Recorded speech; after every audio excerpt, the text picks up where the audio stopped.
Welcome to another edition of Right on Rangers Live.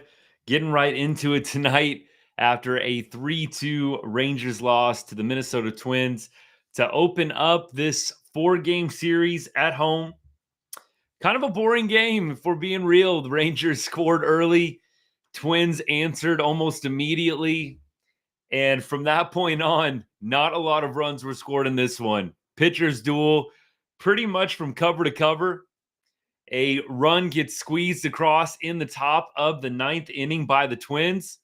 Rangers are not able to answer against Duran, one of the Twins' best relief arms, their closer on the back end of the bullpen. And that's all she wrote. So we're going to get into everything here in just a little bit, cover all the highlights, the scoring, go through the box score with you, talk about some of the bright spots in this one, and then we will look to preview tomorrow's game for you. Again, Rangers in the midst of a four-game series against Minnesota, a Minnesota team that is vying, jockeying for playoff positioning. We shall see what the rest of the series holds, but the Rangers dropped the first game tonight 3-2, have not won back-to-back games since the White Sox series. Yeesh. That was July 21st to 25th. Not good.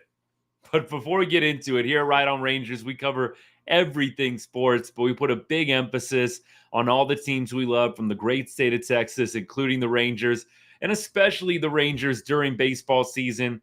Want to say a special thank you to everyone watching live or watching on the replay. A lot of Rangers content out there. Thank you for choosing Right on Rangers, where we bring you the post-game analysis, win or loss, rain or shine from every Texas Rangers game. Drop some comments. You got a question for me? You got something you need to get off your chest? Put it in the chat. We'll get to it. And if you're not following yet, hit that follow or subscribe button. Hit that notification bell. Stay up to date with all of our latest and greatest content. Get notified every time we go live. You know the drill. Let me get to the comments now. Yeah, this was a very sad one to watch. Baseball Network, what's going on? This was not a great game to be entertained by. You had a very promising first inning. Like the Rangers go up 2-0 in the first inning. And I'm thinking to myself, okay, we might have something here. This might actually be a good game. The offense maybe actually came to play tonight. Instead, the Rangers failed to score in the final 8 innings of this one. And the Twins also failed to score after their half inning in response to the Rangers. No runs scored between the 3rd and 8th inning. Twins squeeze across one in the 9th thanks to some Rangers errors. Rangers just had multiple mistakes in this one. The game tonight, the margin was just razor thin for errors.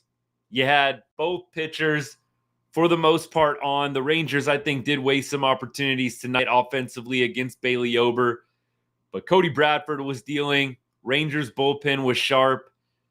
This game you did not have a lot of room for error at all. And there were multiple ones. We're going to get to those in just a little bit. Tristan, what's up, man? Thanks for tuning in. Agreed. Hard to watch in this one. Hard to watch, y'all. But nevertheless, we are going to get into the minutia of this one with you. And we are going to also, like I said, talk about some of the positives. I think that's always a healthy thing to do, but there are a few big moments in this game that really bit the Rangers. Let's start with the top of the second inning. Top of the second inning, the Rangers had just scored 2 runs, made it 2-0. I am going to do a deep dive into this. I didn't do it yesterday because the Rangers actually got the win, but I want to do a deep dive into how many times have the Rangers scored and immediately allowed the other team to score in the next half inning? In other words, how many times have the Rangers been eluded by the shutdown inning? It feels like a lot. So the Rangers score bottom second immediately in the top half. They give up 2 runs and the lead. And that happened multiple times in the Red Sox series, Yankees series. The Rangers just have an issue with getting the shutdown inning after putting up runs. And I don't know what it is. I don't know if there's a science behind it to break down, but it's been something that the Rangers have struggled with all year long. Now, in the top of the second inning, I don't feel like you can fault all of those 2 runs to Cody Bradford. Top of the second inning, Willie Castro homers. And that was pretty much immediately right away, first batter of that inning. 1-1 count. And Bradford puts one kind of a little bit low, but center cut. Not quite at the bottom of the zone, and kind of hung that curveball at 74 miles an hour, and Castro takes it deep. The next play was just a comedy of errors. Leote absolutely had a tough bounce off the wall to deal with. Let's be completely clear about that. That was not a natural bounce. Leote very comfortable in that ballpark. I can imagine he knows his way fairly well around the outfield, the caroms, the movement of the baseball off the wall. It was absolutely an irregular bounce. What followed after that, I thought was ridiculous. They actually kind of panned away from Leote, and they went to Kyle Farmer, who was running around second base. Cameraman, I think, just assumed that Leote was going to glove that one pretty cleanly after speeding up to it. What ensued after that? Leote just totally whiffing on the ball, trying to get it into his glove, allowing a triple, would have definitely been a triple, to turn into an inside the park home run. Can't happen. I mean, that is the mistake that ultimately was the difference in the Rangers winning and in the Rangers being ahead in this ball game. I mean, that run doesn't score. It's at least a tie game going into the late innings. You never know how things change, but that error led directly to a run. We don't know how Cody Bradford responds. Maybe Cody strikes out the next 3 in a row and we get out of that inning 2-1. It's very likely that they do score and it becomes a 2-2 game. But you can't have errors like that when the offense is not consistent, when the offense is not scoring runs late. So for Leote's error there to lead directly to a run, painful in a game like this. Extremely painful. We can't put it all on Leote, and we're not doing that by any means. But when errors lead directly to runs, I mean, this isn't Josh Smith booting a ball with, 2 outs in the top of the 5th and the runner gets first base. I mean, this is, again, error leads directly to runs. It's unfortunate. In a game this close, it's unfortunate. And then I think you have to point to the top of the 9th inning. Kirby Yates, for as good as he's been, he does take the loss in this one. Kirby Yates not holding the runners, not holding that runner that he walked in the top of the 9th. So Kirby Yates walked Matt Wallner. Matt Wallner stole second base by a mile. It wasn't even close. Kirby Yates not holding runners very close. Not holding that runner at least very close at all. This has been a problem for the Rangers all season long. The pitching staff, I feel, has really, really struggled to hold base runners and to prevent them from getting big jumps. It's been an issue with multiple pitchers. I have no idea what it is. Again, this is another question. You hear me say this all the time. Another question that I'd love for Rangers media reporters to get pointed with. What is up with the inability to hold runners? I mean, you know that they're going to company line you, but nevertheless, what is up with the inability for many of our Rangers pitchers to hold runners close? Jonah Heim, I think, is pretty good defensively back there. I know some people are kind of lumping Heim into it. Just my assessment, I do not feel like a lot of these stolen bases are on Heim. I think Heim has a good pop time. I'd love to see the advanced stats, but I think he's got a plus arm and a good pop time. I feel many of our steals come from an inability of the pitching staff to control the base runners themselves. And to me, I think that's on the player. I think it's on the coaches to an extent. I would love for the Rangers media and reporters to get pointed with Bochy, Maddox, the pitching coordinator, Bush. I would love for them to ask these guys point blank questions. It's bad. Jonah Heim, I think we broke it down, has thrown out less than 20% of would-be base stealers. That's terrible. And that gets put on Jonah Heim, but let's be real. A lot of it's on the pitchers, not holding runners close. Kirby Yates, ninth inning, perfect example. Not even close. And because that runner steals second base, now the wild pitch allows them to get to second and third after Yates walked another batter in Margot. And I'm sorry, that wild pitch, I know that we were taking some heat off Heim with the stolen base, but that wild pitch or pass ball, whatever they ended up scoring it, that has to be stopped. I know that that is a spike ball. 100% that's a spike ball by Kirby Yates. It's a bad pitch. But Jonah Heim has got to stop that. You try to glove it, and things just went terribly after that. That looked like a pretty true straight short hop that Heim could have probably just blocked, gone to his knees, gotten to a defensive position, didn't need to glove that. Now, look, I know he is one of the best catchers defensively in the big leagues, has a lot of confidence in the backhand scoop. But with runners on base in a tie game, you have got to block that baseball. Terrible pitch by Yates. Total spike ball. But that bounce was actually, I felt like pretty true. It didn't feel like that took a bounce and just went straight left, straight right, and nothing could have been done about it. Just looked like Heim not able to glove it backhanded. And if he goes into a defensive blocking position, probably kills that one right in front of him. And I don't think the runners advance at all. You never know what's going to happen after the ball bounces off the chest protector. But I feel like Heim has just got to stop that baseball.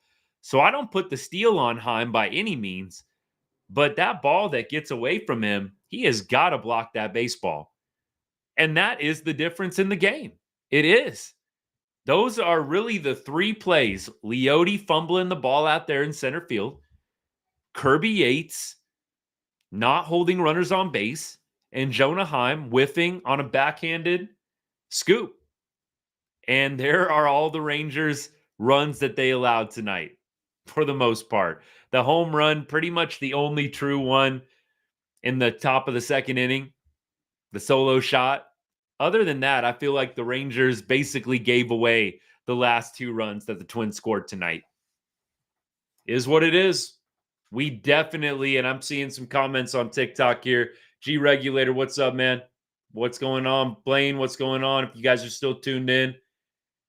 Yeah, the the Rangers are going tough right now. I actually wanted to talk about this tonight. Somebody on TikTok saying the Rangers World Series was a fluke. I mean, we can go back and forth about that all night long. And you're hearing that a lot now with how the Rangers are playing. The World Series was a fluke. Come on now. I mean, look, the reality is it's not easy to win a World Series. The Rangers went through incredibly good competition. If you're gonna say fluke, I mean, look, I just don't think I agree. It's not a fluke to beat Tampa Bay, Baltimore, and Houston all on the road. That's not a fluke. It's just not. So I don't think I can go there. If you're a Rangers hater, say it all you want. But this wasn't a cupcake World Series. This wasn't the Rangers getting favorable matchups in 2023. Come on now. This was not Rangers getting a cupcake run to the World Series. The Rangers earned every bit of their World Series. A fluke would be the Rangers fortuitously ran into a bunch of easy competition. Maybe there were some key injuries along the way that benefited the Rangers, and they fluked their way to the World Series and won it. The Rangers did not lose a road game in 2023. That's not a fluke. The Rangers beat multiple outstanding teams on their way to a World Series championship. It's not a fluke. Again, I just can't go there. If you're a Rangers hater, I get it. It's an easy thing to say. It's lazy. It's a lazy take. Rangers World Series, not a fluke. Many World Series teams struggle the next year. It's not like a brand new thing that the team that wins the World Series isn't right back there winning again the next year. So I can't go there, but I appreciate the comment nonetheless. I really do. A World Series is a World Series. It really is. There's a reason why there's 5 or 6 teams that still haven't won it. A World Series is a World Series. I can't say anything different. I've hated how this season has gone for the Rangers. I hate how it's turned out. This team is a shell of what they were last year at this point. Still love the Rangers. Y'all ain't going to see me going away anytime soon, but this team is a shell of themselves right now. They haven't won back-to-back games since the White Sox series. That's ugly. That is ugly. You have not won back-to-back games since you played the worst team in baseball. Oof. All right. Steven, what's up, my guy? Thanks for tuning in. Appreciate the comments. That means a lot. Thank you, sir. Tava Squad, what's going on? Tava Quad, new rules limit number of throw overs.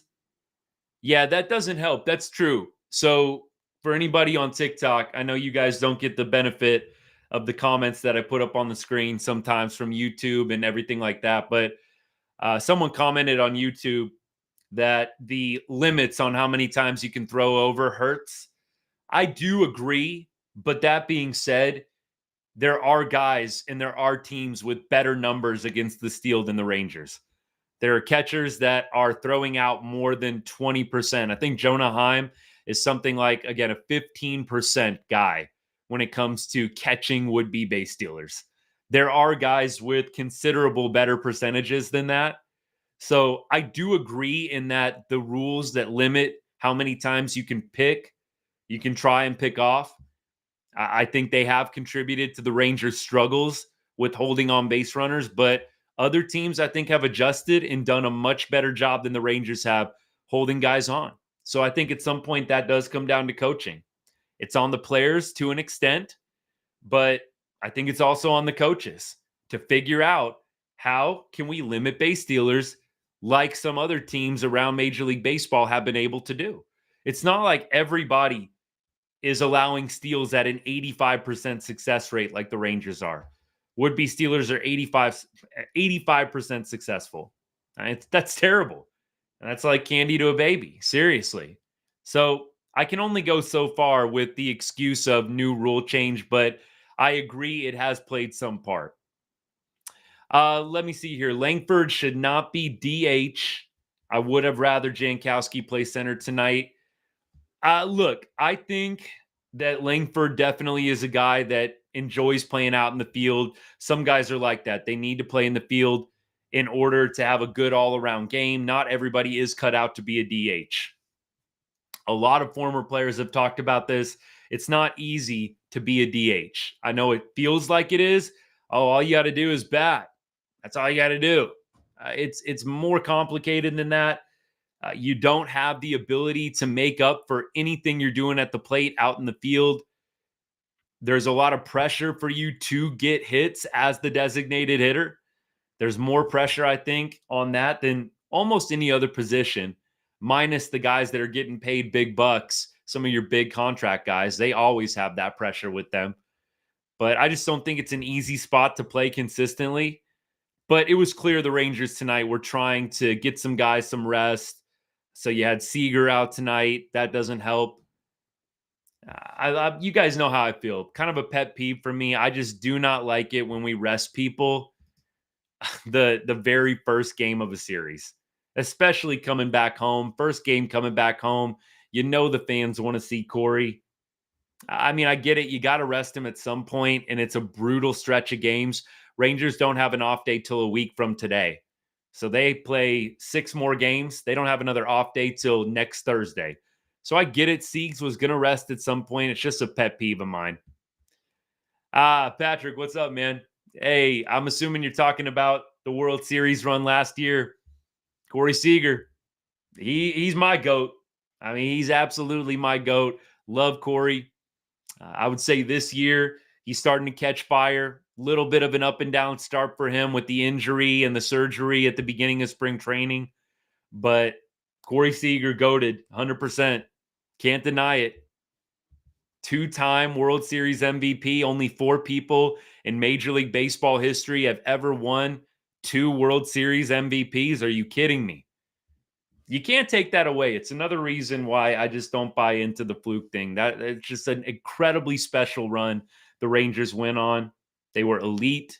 They won 11 road games in a row, set a postseason record for most road wins. Doley breaking the record for most RBI in a postseason. You just can't say that that's a fluke. I don't know. I'm not going there. Plexman, what's up? Thanks for tuning in. A Semien contract about to start hurting. If he keeps playing the way that he is, the Semien contract is about to start hurting. It surely is about to start hurting. So I hope that Marcus can turn it around next year.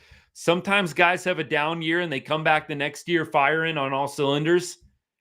Marcus, it's a down year for him. It is. And I've talked about Marcus Semien and his struggles. The fact that Marcus Semien has a 3.14.13 on base percentage as our leadoff hitter. I mean, Marcus played 12 games in the 3-hole. Otherwise, he's led off every other game. When your leadoff hitter has a 3.14 OBP, that's not going to be a recipe for success.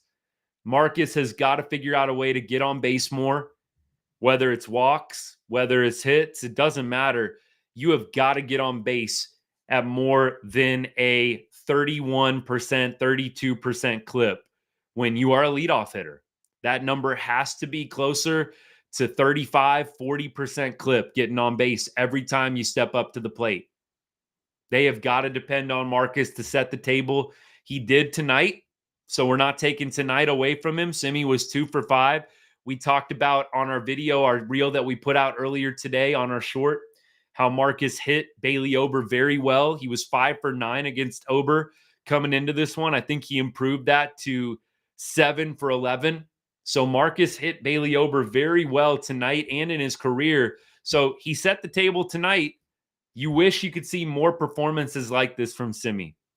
I really do hope that he comes back next year and he's ready to be the guy that he's been in the past for the Blue Jays, the A's. I know Marcus is getting up there in age, but we got to have a 350 OBP from him at minimum. I know that it's easier said than done. The OBP has to be a 350 for Marcus if he's going to continue to be a leadoff guy. A big reason I think the offense has struggled. When your table setter has a 240 average and a 314 OBP, that's not going to go well. Who will win the MVP? Super tough. I really don't know what the odds-on favorites are at this point. I'm going to go MVP AL odds right now and just see. I mean, there's several guys that are having really great years. So right now, the MVP odds leader, Judge, is prohibitive favorite. Bobby Witt is 5.5 to 1. Juan Soto is 30 to 1. Gunnar Henderson, 35 to 1. And then it gets pretty ridiculous with the odds after that. Ohtani is the odds-on favorite. It's a very prohibitive favorite, even more so than Aaron Judge in the NL.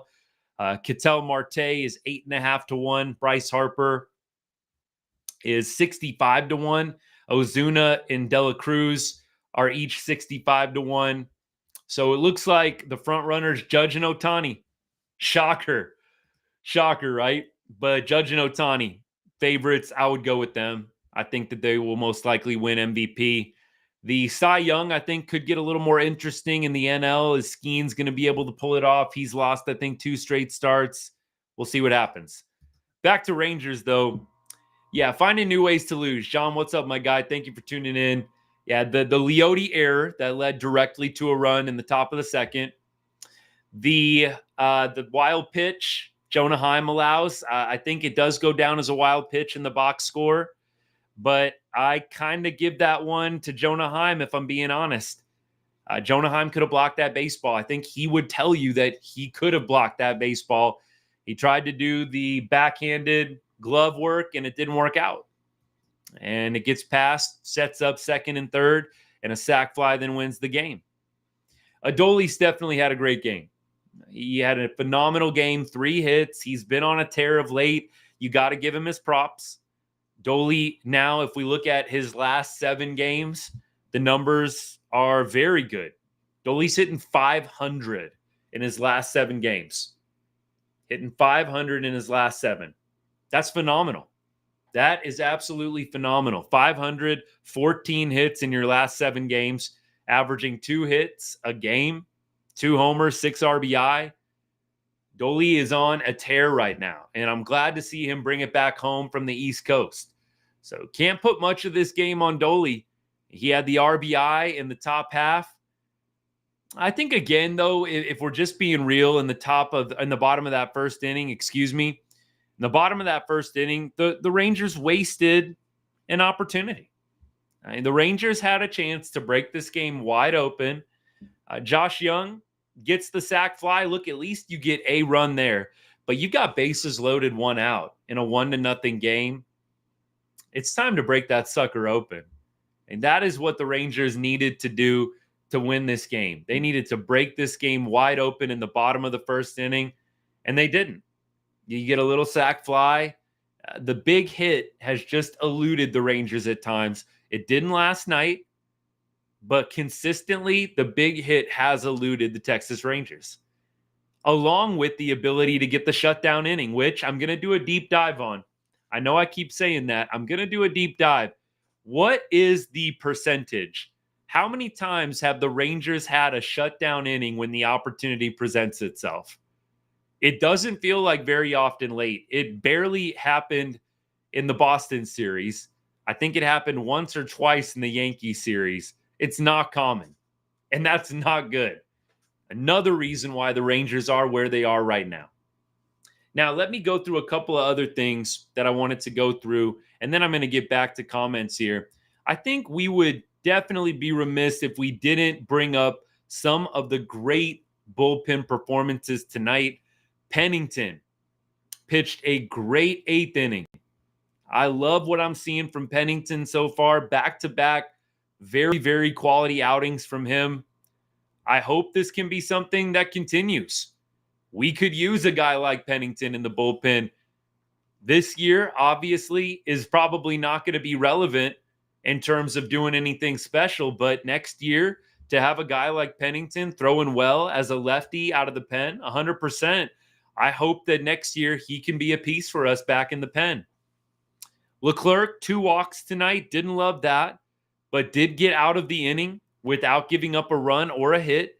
Did strike out the side, so nice little bounce back from Leclerc. I can't say I was expecting things to go well when he came into the game after Bradford. We've already complimented Bradford, but he continues to deal since coming back from the IL. Bradford in his last 7 games, 4-0 with a 3.50 ERA. And some of those games, I do believe a couple of them were before the injury. I think he only has 4 or 5 starts since coming back from the IL. But 4-0. Cody Bradford is undefeated on the season, 3.50 ERA, and he looks really good. Has not given up more than 3 runs in his past 3 starts. Boston, New York, Minnesota, all playoff-esque teams, some more than others. Boston, I know, is kind of on the fringe right now, but he's faced pretty good competition his last 3 starts. He's not going out there against cupcakes, and he's pitching very, very well. Only 2 strikeouts tonight, but limited the Minnesota Twins to 8 base runners on the night, 6 hits, 2 walks, 2 earned runs. Let's give some props to Cody Bradford. It's going to be fun next year. The Rangers are going to have a decent little rotation. You assume DeGrom is going to be fully healthy. You assume that Evo is going to be back. You got Cody Bradford as well. You still got John Gray. Hopefully he can have a healthy 2025. You've got Tyler Mahle. I think this Rangers rotation is going to be pretty solid next year. I actually feel really good about it. I hope that the Rangers can add some bats. I think that's going to be the big question mark. I think the pitching, they're going to find a way to retool the bullpen. Some guys are going to be leaving. Maybe some guys will stick around, but I think the Rangers are going to be fine pitching wise. I do think that the bats are what they need to most address in the offseason. I hope that the ownership opens up those purse strings just a little bit, please, just a little bit. And we're going to do all the free agency breakdowns and who could the Rangers potentially go after. We're going to cover all that as we get closer to the end of the season and, of course, in the offseason itself. Let me keep going with comments. I did see Jack Leiter had a great start today. I think he did touch twice 100 miles an hour. Good to see Leiter doing well. And I don't want to be a downer on his start tonight. I do think, from game to game, we can sometimes overhype the individual performances in the minor leagues. I just really hope that Jack Leiter isn't a quadruple A guy. If you're not familiar with that term, basically what I'm saying is I hope he's not a guy that can kill it down at triple A, but just can't hack it up at the major league level. Quadruple A is what I call it. I didn't make up the phrase, so don't take it as I'm trying to coin it. Quadruple A, though, there's several guys in the Rangers org that are like that. They can kill it down in triple A, and when they get up to the major leagues, they cannot produce at a consistent level. I hope that is not Jack Leiter's fate. I'm glad to see him pitching well down in the minor leagues. I hope that he can come back up in September. CY talked about Leiter perhaps being used in a bullpen role, kind of to acclimate him to the major leagues. They don't want him to be a bullpen guy long term, so don't take that the wrong way. But they just want him to get his feet wet in the majors without the pressure of having to start and consistently get outs over a 5-6 inning stretch. Agree, disagree with the strategy, but that is what CY intimated in a recent interview, that they'd like to have Leiter be kind of a bullpen guy for the Rangers at the end of this season and get his feet wet better with the major leagues. So we'll see how that goes. John says, giving back the 2 runs in the top was just revolting. It disgusts me. I'm not trying to be over dramatic, but one of the biggest things that my coaches growing up and just coaches that I admire, respect, some of you guys who have been watching with me for a while, I do a little coaching myself, football, baseball, played baseball in college, real small school, nothing special, but a lot of the coaches that I respect in the game. I've watched a lot of videos, seminars. I'm not an expert by any means, but one of the biggest things I always hear coaches preaching, keys to victory, putting up crooked numbers. I'll just give you 2 tonight. I don't want to go on and on, but putting up the crooked number on offense, right? Being able to score, 2, 3, 4, 5, 6, more than just 1 run in an inning. And then being able to shut down the other team after you score. Going back out in the next half inning and shutting down the opposing team is so vital to victories. It kills momentum and it keeps momentum with you. If you allow runs right back after you score, it is an absolute momentum killer. You have an opportunity to put a stranglehold on the other team when you can go score 2 and then throw up a 0. Rangers have struggled with that all year. It disgusts me. It's one of the reasons why the Rangers are where they are. They can't shut down the other team after scoring consistently enough. And I would say that is one among many reasons why the Rangers are not getting it done. A couple people on TikTok, what's up? At least we're the defending champs. That's what one person says. It is a sad ending, though. I totally agree with that. It's a sad ending to the Rangers defense title, how it's all unfolded. The Rangers now 10 games out of the AL West, needing a miracle, an absolute miracle, to somehow find their way into the playoffs. Devin, what's up, my guy? I see you on TikTok. Thanks for the comment. Devin basically says, should the Rangers start really gearing up towards next year? Look, I do think probably quietly they are starting to do that. I don't think that the Rangers front office is really expecting this team to probably come back and get a postseason berth if you got them in a really quiet, honest moment. And I don't think a lot of fans are either. I do think that they need to start giving guys some opportunities to show what they have so we can properly evaluate who is going to be able to contribute in 2025. That's what I hope. I did see Aaron Judge hit his 300th home run. That guy might have 600. He might be a 600 plus guy by the end of his career. I would not be shocked at all. I think Aaron Judge is just getting started out in New York. I think he is going to be a good ball player for many years to come. I could definitely see him getting to 600 homers. We'll see what happens. John says Leclerc almost had a completely clean inning, but terrible strike three call that led to 2 walks right after. I felt like the umpire actually had a really good game up until about the 6th or 7th inning. I mean, maybe I'm wrong on that, but that was just my feel. Like 6th or 7th inning came around and you started seeing some really bad calls. Josh Young got, I think, rung up on a pretty bad one in the middle to late innings. Yeah, Leclerc, tough break there for him, but it is what it is. You got to make adjustments. I'm glad Leclerc got out of it, struck out the side. Probably should have had 4 strikeouts, right? If you could do that. Leclerc pitched a pretty good game. I think, look, let's see it happen over an extended period of time before we get too excited about it. But it was nice to see him come in and not completely melt down, because that is what he's been doing over the past several games. Here's a comment. Somebody asking me, it says, be real. How rigged are sports? I don't think baseball is a sport that can really be rigged very easily. The only approach, I like to do this. I like to sometimes play the other side. I don't think baseball or sports are rigged, but I like to play the other side sometimes. So let's operate with the mentality that sports are rigged, that baseball's rigged. How would you rig it? The umpires? I think you would almost have to start there. If you think baseball's rigged, the umpires would have to be in on it. I just don't think that you can rig baseball very easily. It's either the umpires are making bad calls, getting paid.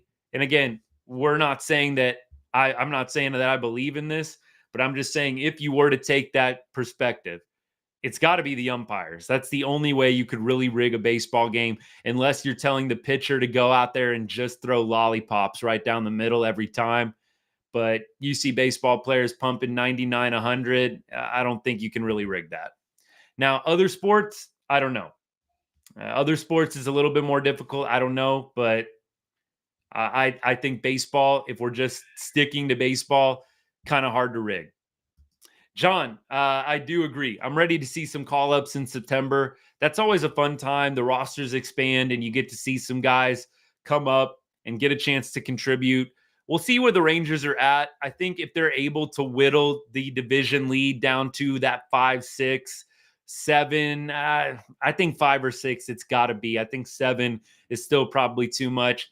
Maybe you see them doing things a little bit differently, but if the Rangers are still out 7, 8, 9, 10 games or worse, I think you got to start giving some other guys some playing time. You probably got to stop giving ABs to Jankowski. You got to stop giving ABs to some of these guys that aren't in the long-term plans, like Leote in September. If we're still double-digit games out, do we really need to keep playing Leote out in the outfield? Can we see what somebody else has down in the minor leagues? That's what I'd like to see. And look, I'm not a Leote hater. I know I've been hard on Leote in my past shows. I really just lead with the stats, and they kind of speak for themselves. But personally, I don't think Leote is in the long-term plan. So if he's not, why would you continue to play him if you have an opportunity to give at-bats to somebody else? Now, with Evan Carter's injury, maybe Leote continues to get regular playing time the rest of the season. But if the Rangers are still 10 games out, I'd like to see what one of the minor league outfielders can do. It really doesn't hurt at that point. I mean, what do you have to lose? You're already 10 games out. Bring up some of the minor league outfielders and see what they got. That's what I'd be doing. And I hope to see that with the September call-ups. I hope to see some Rangers guys getting some opportunities. And some of these vet guys, you know, the Robbie Grossmans, the Jankowskis, Leote, I think they need to see less and less ABs if the Rangers are truly focusing on 2025. I really don't know why you would waste any ABs on those guys. It's frustrating for them, but I think you got to start letting some other guys get some better playing time. and see what you got. The Rangers have quite a few minor league outfielders. I don't know how many of them I would say are major league ready, but why not see? Give them a little bit of a longer runway and see what you got. So I'm excited for that too. Maybe we get some pitching call-ups, Teodo, Leiter. Who knows? It could be fun. And I think it's going to be fun watching and seeing who could be contributing in 2025.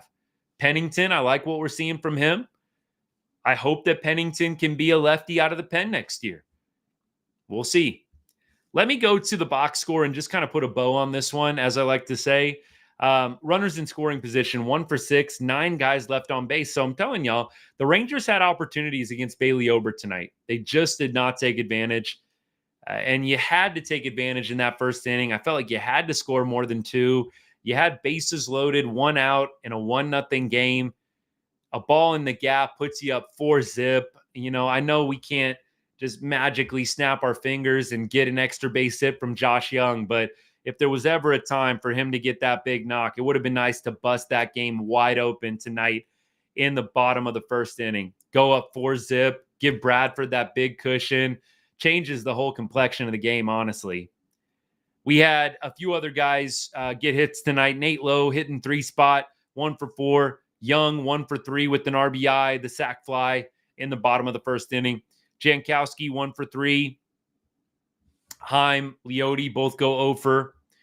We also had Langford going 0 for, but he did draw a walk tonight. And Josh Smith goes 0 for from the 2 spot, albeit had a walk as well. We talked about the bullpen guys.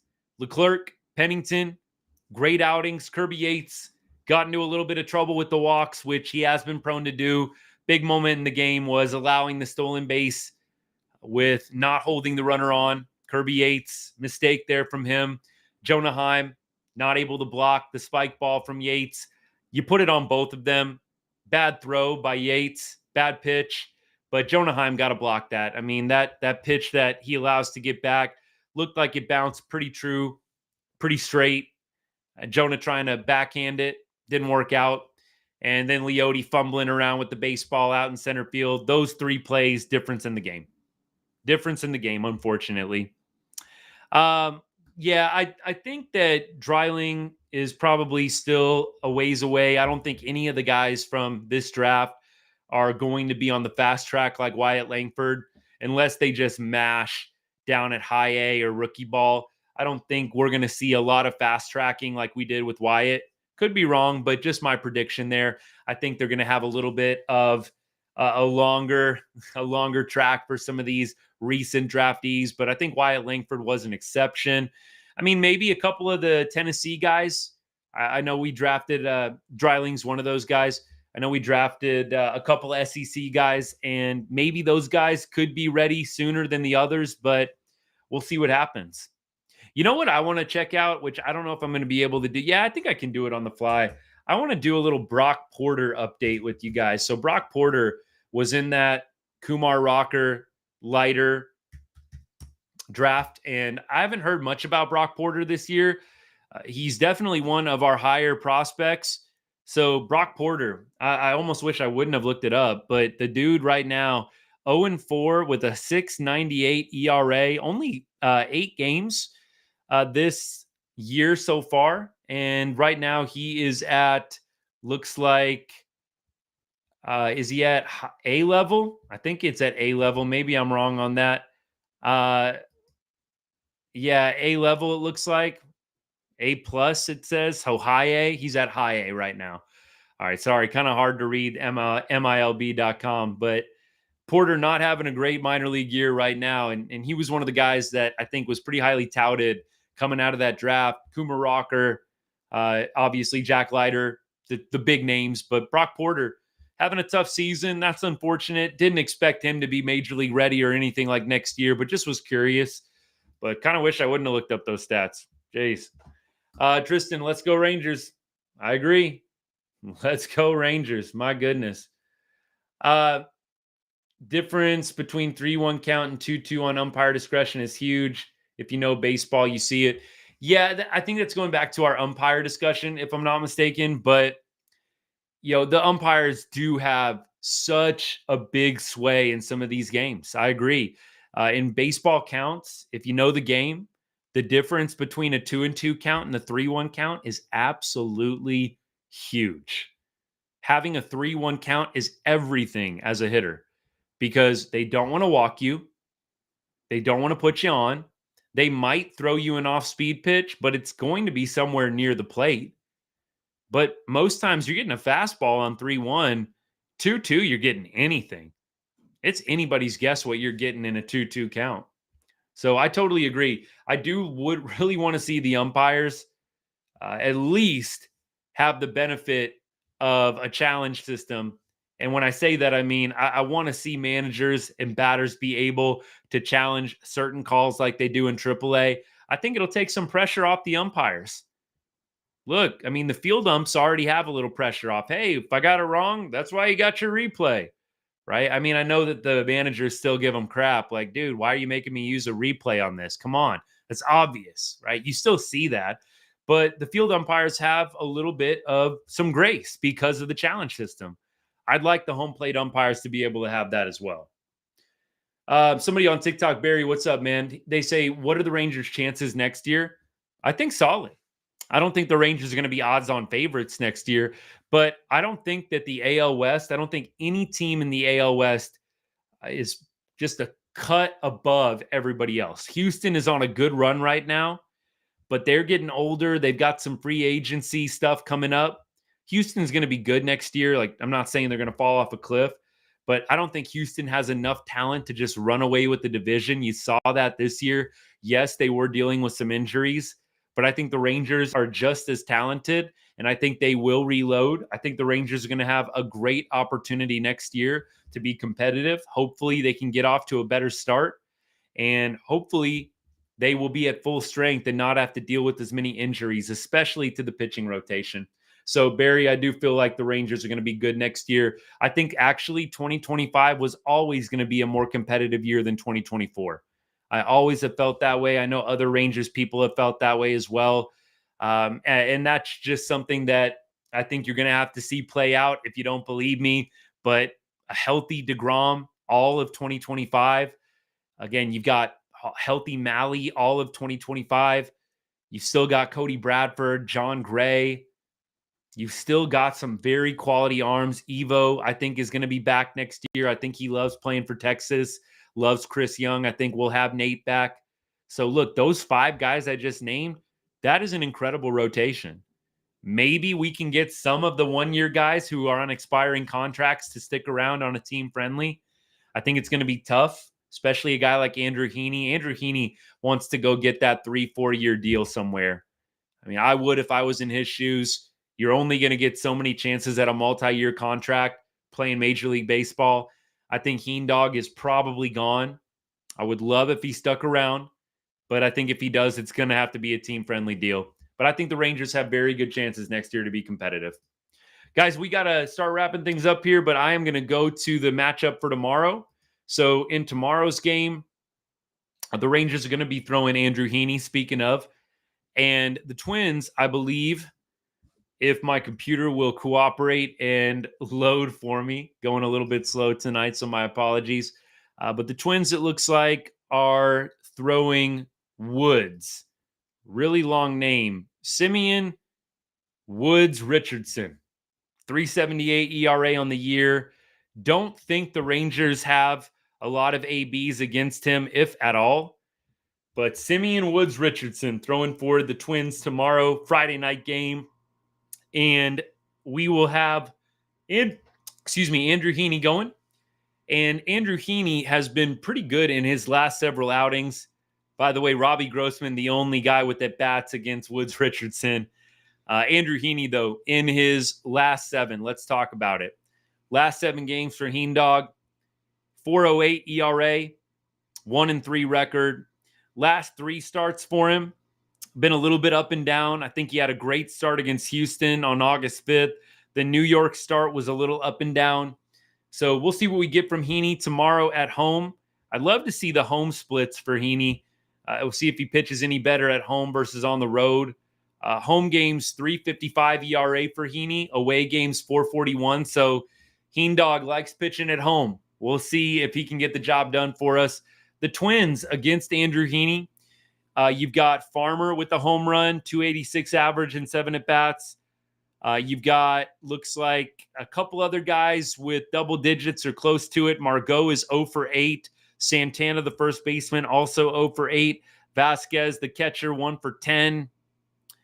You got Kepler, 1 for 7. So Andrew Heaney has some very good numbers against the Twins and against their lineup. Hopefully tomorrow can be a day where we jump on Woods Richardson early.